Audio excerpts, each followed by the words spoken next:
Capítulo 5, Parte 3. Era preciso andar depressa, depressa. Seu pé direito atingiu o solo coberto de neve.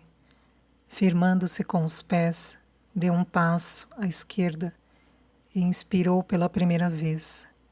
Seus pulmões gelaram em bloco, transformados em pedra. Quis gritar, abriu a boca. Sua língua gelou, seus dentes caíram. O interior dos seus olhos se dilatou e tornou-se sólido, empurrando as íris para fora.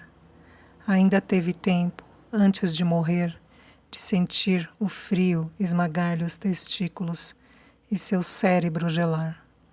A lanterna apagou-se, tudo tornou-se silêncio. Ele caiu para a frente, na neve azul. Ao tocar o solo, seu nariz se quebrou. A poeira da neve, erguida durante um instante numa nuvem ligeira e luminosa, recaiu e o cobriu. De manhã, o operador de câmera, que se aproximou do receptor da sala operatória, espantou-se de encontrar sobre a tela, em vez do plano geral do ovo, a arma em primeiro plano. Por aqui andou algum cara metendo a mão no meu pudim, disse ele. Vai ver que são esses eletricistas. Vou dar uns bons trancos quando eles descerem, esses idiotas. Sempre resmungando, manipulou os comandos para trazer de volta o plano geral. Foi assim que ele viu entrar por baixo da tela uma mão enluvada que saía da neve, os dedos separados. Quando os homens de capacetes, vestidos com seus macacões espaciais, tiraram o cadáver para fora do seu caixão de neve fina, apesar de todas as precauções, seu braço direito partiu-se em pedaços, como uma folha seca.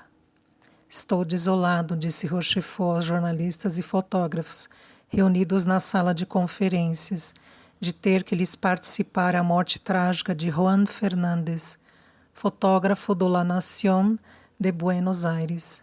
Ele se meteu clandestinamente dentro do ovo, sem dúvida para tirar fotografias de Coban, e o frio o matou antes que tivesse tempo de dar 3 passos. Fez uma pausa e prosseguiu. Nunca seria demais lhes recomendar prudência. Não lhes escondemos nada. Nosso maior desejo é que vocês saibam tudo e que propaguem por todo o mundo. Peço-lhes que não tomem mais tais iniciativas, que não são somente perigosas para vocês, mas que arriscam a comprometer gravemente o êxito das operações delicadas, cujo sucesso pode transformar inteiramente a sorte da humanidade. Mais um telegrama do La Nación, transmitido pelo trio, fez saber que esse jornal ignorava tudo sobre Juan Fernández e que este nunca fizera parte do seu pessoal. Então se lembraram do testemunho do operador, que havia visto em primeiro plano a imagem da arma. Remexeram no quarto de Fernández. Lá encontraram 3 aparelhos fotográficos, um americano, um tcheco, um japonês, além de um emissor de rádio alemão e um revólver italiano. Os responsáveis do EPI e os reanimadores se reuniram, longe da curiosidade dos jornalistas. Estavam consternados. É um desses cretinos dos serviços secretos, disse Moisov. De qual serviço secreto? Eu não sei. Nem vocês nunca saberemos. Eles têm em comum a estupidez e a ineficiência. Mostram uma engenhosidade prodigiosa para conseguir resultados que não são maiores que um cocô de mosca. A única coisa que eles conseguem é a catástrofe. É preciso nos proteger contra esses ratos. Eles são uma merda, acrescentou Hoover em francês. Não é a mesma palavra em russo, disse Moisov, porém é a mesma matéria. Infelizmente, vou ser obrigado a utilizar palavras menos expressivas e mais vagas, de que não gosto, porque são pretensiosas, mas é preciso falar com as palavras que se tem. Continue, continue, aparteou Hoover. Não faça tanto rodeio. Este pequeno macabeu nos deixou na merda de qualquer maneira. Sou médico, retrucou Moisov. Você é o quê? Engenheiro químico e eletrônico. Mas o que é que você tem com isso? Aqui tem de tudo. Sim, disse Moisov. E, no entanto, nós somos todos iguais. Temos qualquer coisa em comum que é mais forte que as nossas diferenças, a necessidade e o saber. A literatura chama isso de amor pela ciência. Eu chamo de curiosidade. Quando ela é servida pela inteligência, é a maior qualidade do homem. Pertencemos a todas as disciplinas científicas, a todas as nações e a todas as ideologias. Você pode não gostar de um russo comunista. Eu não aprecio que vocês sejam pequenos capitalistas, imperialistas estúpidos, enfiados no visgo de um passado social, em vias de apodrecer. Abrandou o tom de voz para prosseguir. Mas sei, e vocês todos sabem, que isso já está superado pela nossa curiosidade.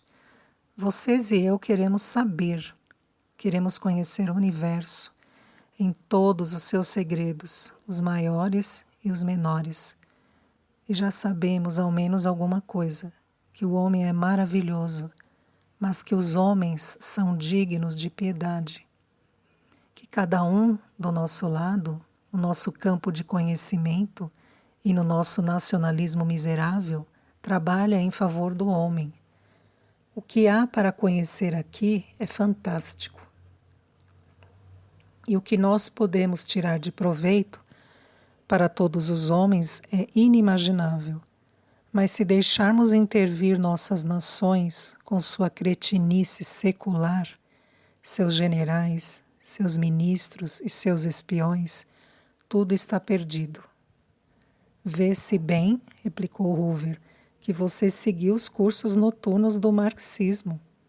Você tem sempre um discurso na ponta da língua, mas é claro, você tem razão. Você é meu irmão, você é minha irmãzinha, acrescentou dando um tapa nas nádegas de Leonova. Você é um porco, gordo e sujo, disse ela. Permitam à Europa, falou Rochefort sorrindo, fazer ouvir sua voz. Nós temos o ouro, aquele que nós cortamos ao perfurar a casca da esfera. Pesa cerca de 20 toneladas. Com isso, podemos comprar armas e mercenários. Xanga, o africano, levantou-se rapidamente. Sou contra os mercenários, bradou. Eu também, disse o alemão Henkel. Não pelas mesmas razões. Acho simplesmente que eles serão espiões canalhas. Devemos organizar nós mesmos, nossa polícia e nossa defesa. Quero dizer, a defesa do que está dentro da esfera. A arma e principalmente Coban. Enquanto ele estiver no frio, não corre risco nenhum. Mas as operações de reanimação vão começar. A tentação de raptá-lo será grande, antes que possamos comunicar seus conhecimentos a todos. Não há uma nação que não tentará o impossível para assegurar a exclusividade do que ele tem dentro da cabeça. Os Estados Unidos, por exemplo... Claro, claro, disse Hoover. A União Soviética... Leonova explodiu. A União Soviética... Sempre a União Soviética. Por que a União Soviética? A China também, a Alemanha, a Inglaterra, a França. E isto, disse Rochefort sorrindo, até mesmo a Suíça. Metralhadoras, revólveres, minas, adiantou Lucas. Posso encontrar ali. Eu também, disse Henkel. Partiram naquele mesmo dia para a Europa. Xanga e Garret, o assistente de Hoover, uniram-se a eles. Estava entendido que eles não se separariam nunca. Assim, a lealdade de cada um, da qual ninguém duvidava, seria garantida pela presença dos outros. Com os revólveres e fuzis de caça que já se encontravam na base, organizaram um rodízio de vigilância de dia e noite perto do elevador e do quarto de Eleia. 2 homens, técnicos ou sábios, se revezavam, um ocidental e um oriental. Essas medidas foram tomadas por unanimidade, sem discussão. Diante da enormidade do que estava em jogo, ninguém tinha confiança em ninguém, nem mesmo em si próprio. 2 projetores iluminavam um ovo, envolto na bruma. A mangueira de ar está dirigida para o bloco de Coban, que se encolhe, se deforma, se reabsorve, desaparece como um halo que se apaga. Na sala de trabalho, os reanimadores passam, um por um, pela esterilização. Enfiam-lhes luvas e blusas assépticas e amarram-lhes as botas de algodão. Simon não está com eles. Está perto de Eleia, na sala de conferências, sentado sozinho com ela sobre o pódio. Diante dela, sobre a mesa, o revólver que lhe confiaram. Seu olhar vigia sem cessar a assistência. Está pronto a defender Eleia, seja contra o que for. Diante dela estão espalhados os diversos objetos da prateleira que ela havia pedido. Está calma, imóvel. As ondas dos seus cabelos castanhos, com reflexos dourados, são como um mar calmo. Ela vestiu as estranhas roupas encontradas na prateleira. Na altura dos quadris, colocou 4 retângulos avermelhados, de uma matéria sedosa que parecia uma fazenda fina, fluida e pesada. Caíam-lhe até os joelhos, e quando ela andava, se dobravam e se desdobravam, cobrindo e descobrindo a pele como asas, como o movimento das ondas ao sol. Enrolou à altura do busto uma faixa longa da mesma cor, que modelava seu corpo e seus ombros, deixando adivinhar sob a fazenda seus seios livres, como pássaros. Tudo isso preso por um nó, por uma argola, ou trespassado, ora por cima, ora por baixo, por um milagre. Era à primeira vista muito complicado, mas tão natural que poderia-se pensar que ela havia nascido assim. Diante dela sentia-se a horrível impressão de se estar vestido com sacos de farinha. Ela aceitara responder a todas as perguntas. Então, organizaram a primeira reunião de trabalho destinada a informar aos homens de hoje sobre a sua civilização. O rosto de Eleia estava gelado, seus olhos pareciam portas abertas sobre a noite. Ela estava silenciosa e seu silêncio dominava toda a assistência. Hoover fez um barulho enorme com a garganta. Que tal começarmos? O melhor seria começar pelo início. Você nos dizer primeiro quem é, qual sua idade, profissão, situação de família, etc., em poucas palavras. 1000 metros mais abaixo, o homem nu perdeu sua carapaça transparente. Atingiu uma temperatura que permitia a sua locomoção. Dentro da bruma brilhante, 4 homens vestidos de vermelho, embotados, com capacetes esféricos de plástico, se aproximaram lentamente do corpo inerte e se colocam ao lado de seu caixão. Na porta do ovo, 2 homens vigiavam de metralhadora na mão. Os 4 homens se abaixaram, escorregaram por baixo do homem nu, suas mãos enluvadas de pele, de couro e de amianto, aguardaram um instante. Diante da tela, do posto da sala de trabalhos, Forster, atento, olha a imagem. Tudo preparado, ele ordena. Tenham cuidado, atenção. 1, 2, 3, já. Em 4 idiomas diferentes, a ordem chega ao mesmo tempo, aos 4 capacetes esféricos. Os homens se erguem lentamente. Uma claridade azul, fulgurante, 1000 vezes mais forte que a dos projetores, estoura sob seus pés, queima-lhes os olhos, enche o ovo como uma explosão, jorra pela porta aberta, invade a esfera, sobe pelo poço como um geyser. Depois se apaga. Não houve nenhum barulho. Não era senão claridade. Sobre o solo do ovo, a neve não está mais azul. O motor, que desde a noite dos tempos fabricava o frio para manter intactos os 2 seres vivos que lhe tinham sido confiados, no mesmo segundo em que lhe tiraram sua última razão de ser, parou e destruiu-se. Eu sou Elea, disse a mulher. Meu número é 3, 19, 07, 91. Eis aqui minha chave.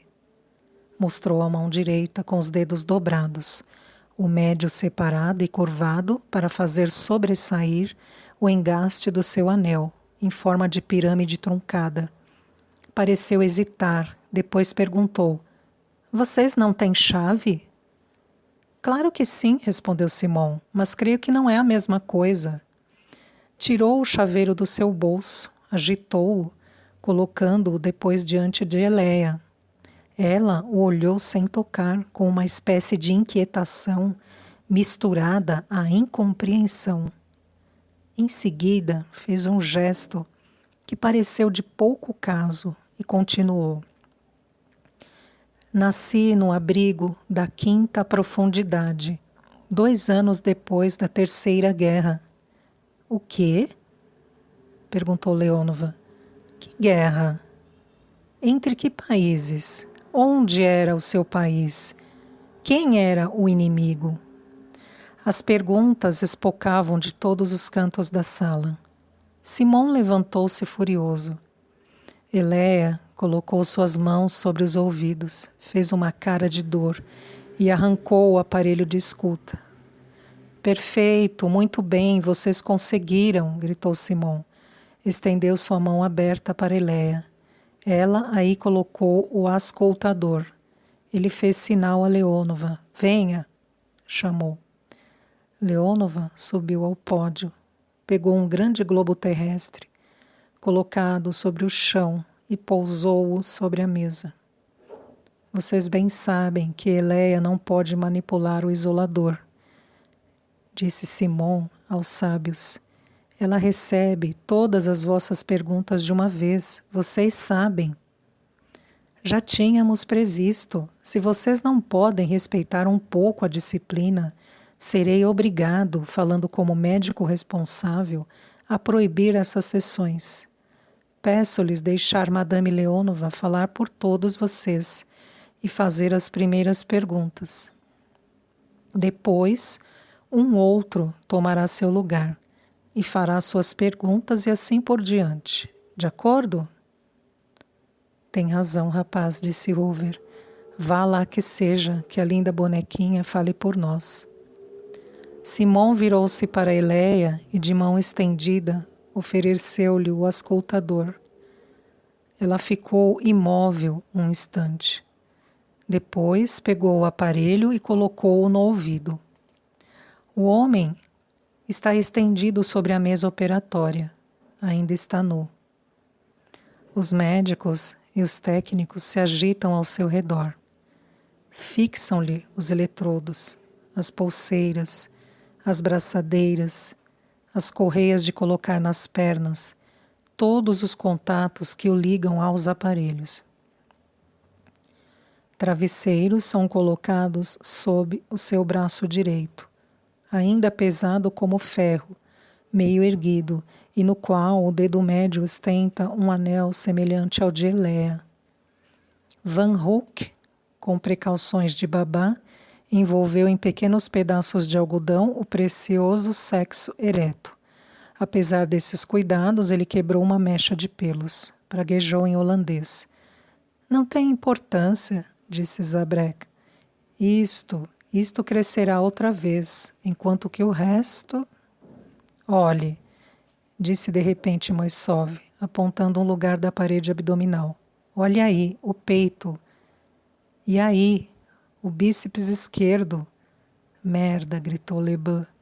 Eleia olha o globo e o faz girar com perplexidade. Dir-se-ia que ela não o reconhecia. Sem dúvida, as convenções geográficas do seu tempo não eram as mesmas que as nossas.